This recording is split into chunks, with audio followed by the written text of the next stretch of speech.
And when Jesus had crossed again in the boat to the other side, a great crowd gathered about him, and he was beside the sea.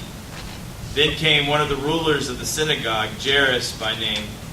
And seeing him, he fell at his feet and implored him earnestly, saying, "My little daughter is at the point of death. Come and lay your hands on her so that she may be made well and live." And he went with him. And a great crowd followed him and thronged about him.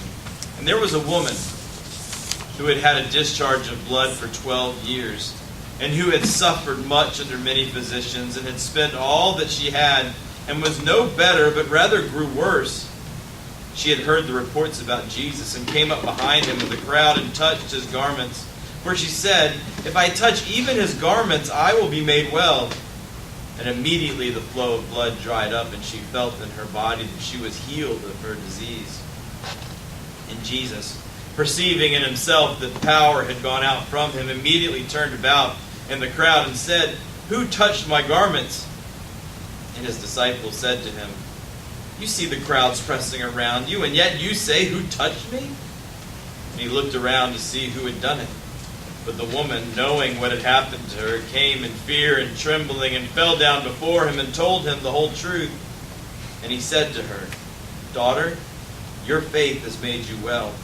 Go in peace and be healed of your disease." While he was still speaking, there came from the ruler's house some who said, "Your daughter is dead. Why trouble the teacher any further?" But overhearing what they said, Jesus said to the ruler of the synagogue, "Do not fear, only believe." And he allowed no one to follow him except Peter and James and John, the brother of James. They came to the house of the ruler of the synagogue, and Jesus saw a commotion, people weeping and wailing loudly. And when he had entered, he said to them, "Why are you making a commotion and weeping? The child is not dead, but sleeping." And they laughed at him. But he put them all outside, and took the child's father and mother and those who were with them, and went in where the child was. Taking her by the hand, he said to her, "Talitha cumi," which means, "Little girl, I say to you, arise." And immediately the girl got up and began walking, for she was 12 years of age. And they were immediately overcome with amazement. And he strictly charged them that no one should know this, and told them to give her something to eat. This is the gospel of the Lord. Praise to you, Lord Christ.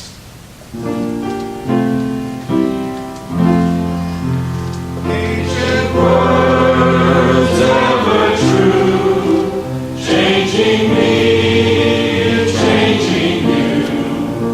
We have come with open hearts. Oh, let the ancient words impart. Heavenly Father, we do thank you for these ancient words. Thank you that you have revealed yourself to us in them. We ask now that you would come by the power of your Spirit, that you would open our hearts and minds that we might receive them, that you would lead us to the throne of grace, that we might find Jesus, your Son, our Savior, so ready to save. In Jesus' name we pray. Amen. Please be seated. Time is of the essence, so you better be in a hurry. You know, there's nothing that has the ability to create more fear and anxiety and stress quite like our perception of time. When it comes to time, there's either never quite enough of it, or it moves way too fast. It's either moving at a snail's pace, or we can't figure out where the time has gone, right? It never seems, you hardly ever hear anybody say, that was just the right amount of time. You don't hear that. When it comes to how we human beings perceive time, it's really entirely relative. It's entirely relative. See, the sun rises and it sets the same rate every day. But how we perceive that time, in the meantime, is all wrapped up in our personal circumstances, our physical condition, our emotional state of how we experience it. And boy, when we perceive the time is running out, that's when the fear and the anxiety really kick in. You know, and pop culture gets this all the time. There's lots of references to time running out in our culture. From Edgar Allan Poe's short story, The Pit and the Pendulum. Remember that one? Time was running out. That was quite scary. To Final Jeopardy's iconic music. You know those. Exactly.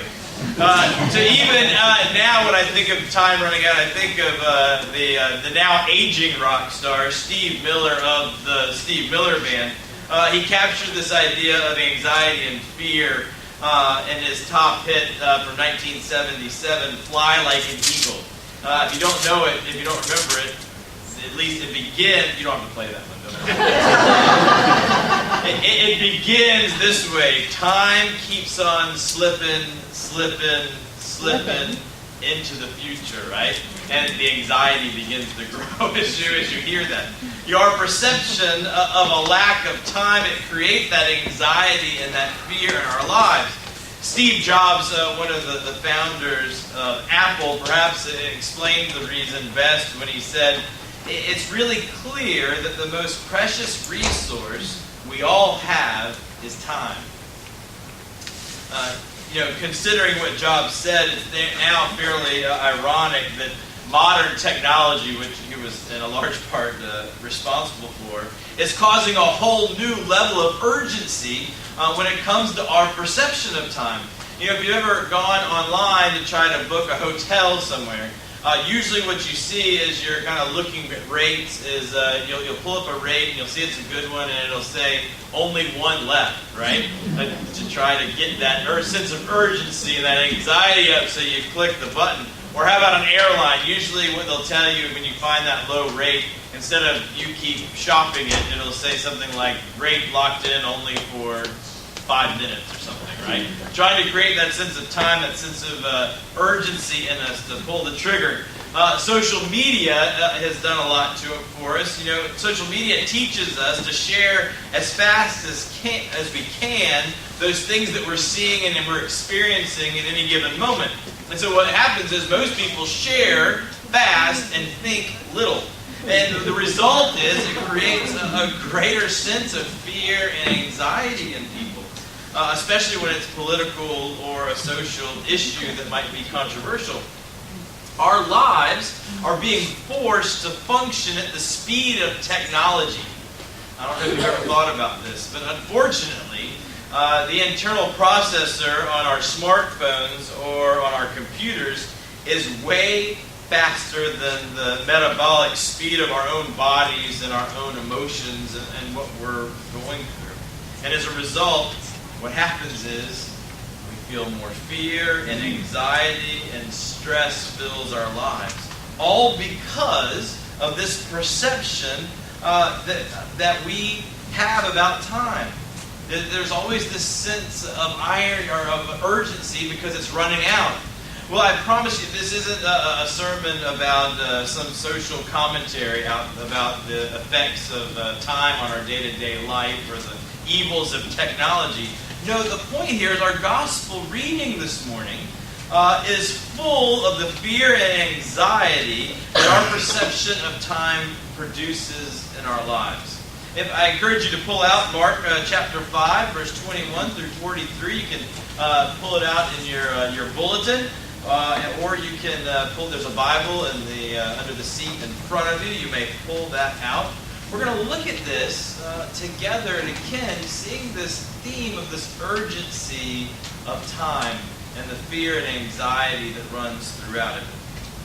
Mark 5, verse 21 to 43 begins with Jesus has crossed over the Sea of Galilee.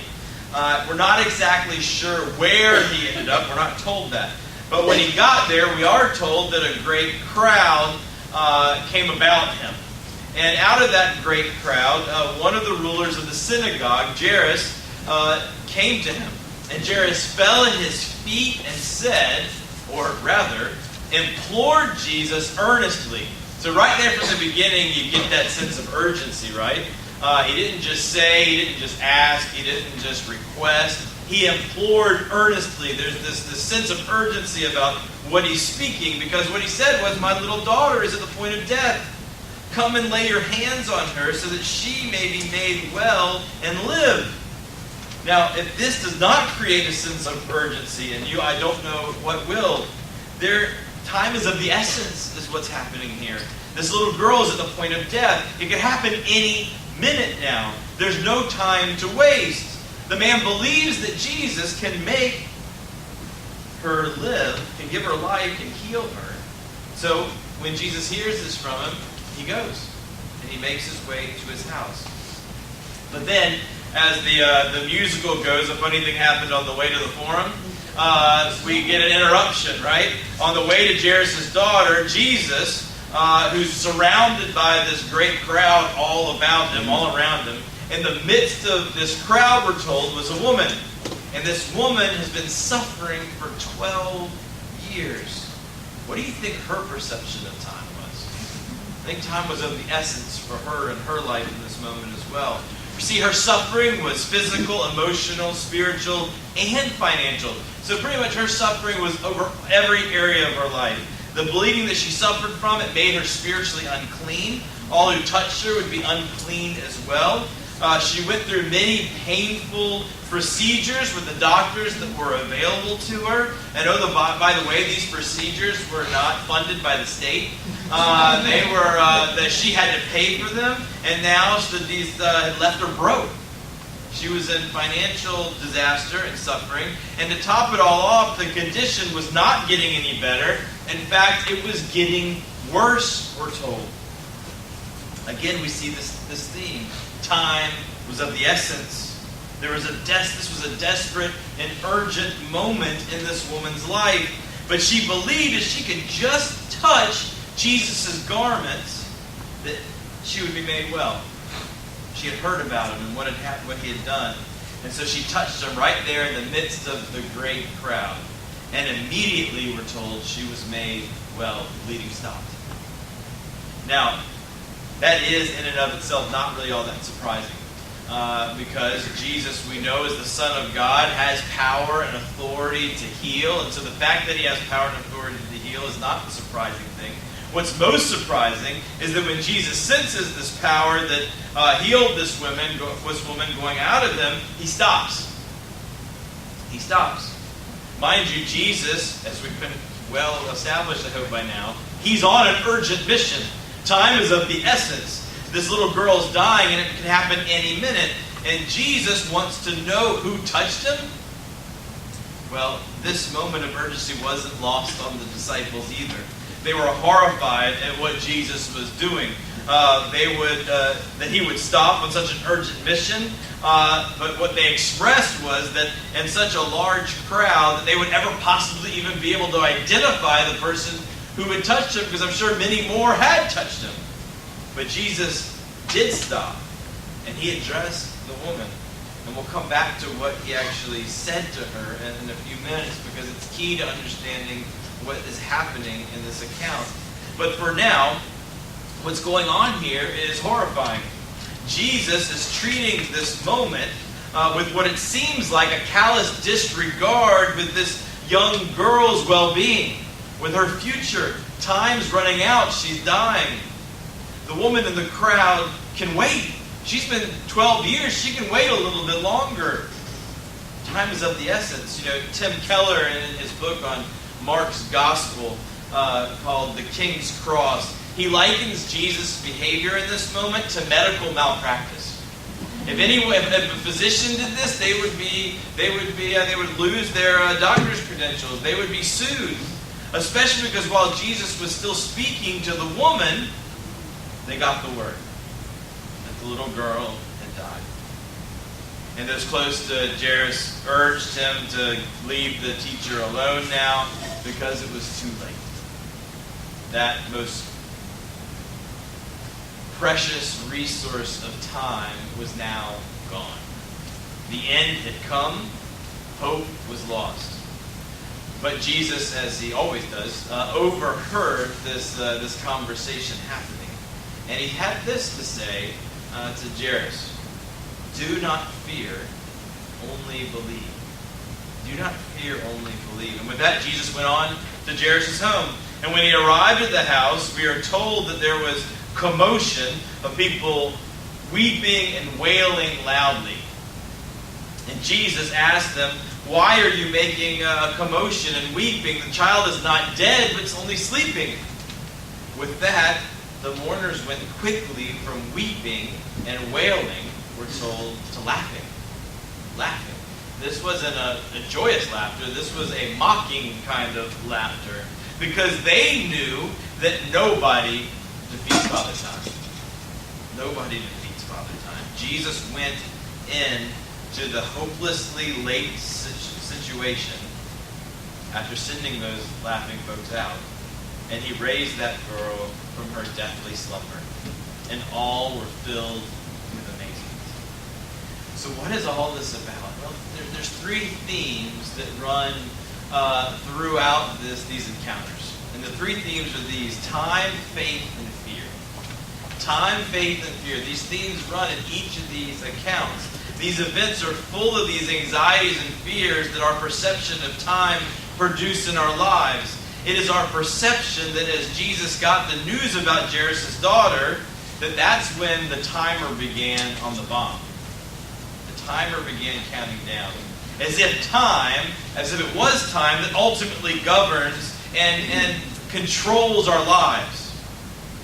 Now, the reason that we have this understanding of times, this sense of urgency, and that it controls us and there's never enough of it, is because of simple reality. And that is that we as human beings are finite. We're mortal. Because of our sin and rebellion against God, and as the Apostle Paul points out in his letter to the Romans, the wages of sin is death. It's the result of Adam and Eve and their rebellion against God in the garden. Our physical lives will come to an end, and deep down we all know it. Even if we try our best to forget it, even if we try to suppress it, even if we do all we can do to find the fountain of youth, we are painfully aware of it, especially the older that we get.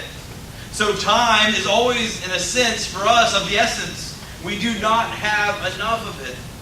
But Jesus, in Mark 5, verse 21 to 43, is telling us something important. He's telling us that life with Him is a life that is not enslaved to our perception of time. You see, Jesus makes it abundantly clear that He is not bound by our sense of time and urgency, not even when suffering and death are on the line. See, God's time is not our time. The Apostle Peter said it this way in his second letter, chapter 3, verse 8. "But do not forget this one thing, dear friends. With the Lord, a day is like 1,000 years, and 1,000 years is like a day." So what does that mean for us? What does it mean? Well, I believe there's three things that these events are teaching us. Number one, God is never too busy. God is never too busy. See, the bleeding woman was not an interruption to the urgent business that Jesus had. She was of infinite value to Him. And so He stopped and He spoke with her. She mattered that much. The moment mattered that much. Her suffering mattered that much. What does that mean for us? It means we are of infinite value to God. He is never too busy for us and our needs. There's nothing more urgent than what we are going through and suffering with in our lives. And He wants us to seek Him. He wants, just as Jairus and just as the bleeding woman did, to fall down at His feet and seek Jesus and to be made well by Him. The second thing we learn is this. See, it tells us that despite our perception of time, God is never too late. He is never too late. No one, no thing, no situation is beyond the saving work of God in His Son, Jesus Christ. It's never too late. No one is ever too far gone. No situation is beyond His redeeming love. Jairus' daughter was not beyond help, even though it seemed that the hands of time had stopped.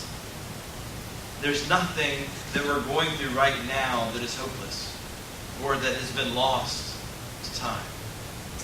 There is no person in our lives that has run out of chances. Keep praying for them. Finally, the third thing that we learn from these events is this. Time no longer holds followers of Jesus captive because death has been swallowed up in victory. Do you know why Jesus stopped to talk to the bleeding woman? It wasn't to heal her. She'd already been healed. She touched him and the bleeding stopped. The healing had occurred. He could have gone on and she would have been well and healed. No, he stopped because he wanted to make sure that she knew exactly why she had been healed. It was not magic. It was not some sort of mysterious force that existed in the universe that had healed her. No, Jesus said to her this, "Daughter, your faith has made you well. Go in peace and be healed from your disease." See, Jesus wanted her to understand without a doubt that her healing was by faith alone. Her healing was by faith alone. She trusted Jesus with her life and her well-being. And the result is that she was freed from the bondage of her affliction and that the peace had been placed upon her. You know, the same is true of Jairus. Do you remember what Jesus told him when he got word from his friends that his daughter had died? Jesus said to him, "Do not fear, only believe." See, that belief that Jairus was called to, and the woman, the bleeding woman, and her faith, they're the same thing. The same word, in fact. Trusting in Jesus for life. When we trust Jesus for our lives, time no longer has any power over us. Because death is not the end. It is just a new beginning. See, for Jesus died the death that we deserve on the cross. And on the third day, he rose from the grave in the resurrection. So that when we put our trust in him, we are given new resurrection life, which means life with God forever. Friends, the good news of the gospel of grace is this. God is never too busy for us. We're never an interruption. We are of infinite value to him. God loves us so much that he sent his one and only Son to die for us. Number two, our situation or our conditions, whatever it is we find ourselves in, are never final. With God, nothing is ever too late. And finally, those who have faith in Jesus are free from the fear and the anxieties of time. Because the truth is, we have all eternity. Let us pray. Jesus, thank you for this good news. Thank you for what you have taught us in these encounters with Jairus and his daughter, and the bleeding woman, Lord. We are aware that time, we do give it far too much credit. We do far too often feel the anxiety and the burdens and the fears. The time is running out. That hope is in the midst of being lost. And we think that time controls us, Lord. But Heavenly Father, thank you that you govern all things. That you are beyond our time and our understanding of it. You govern all things. You have all authority. And Jesus, thank you that when we put our faith in you, the fear of time and its ending is destroyed forever.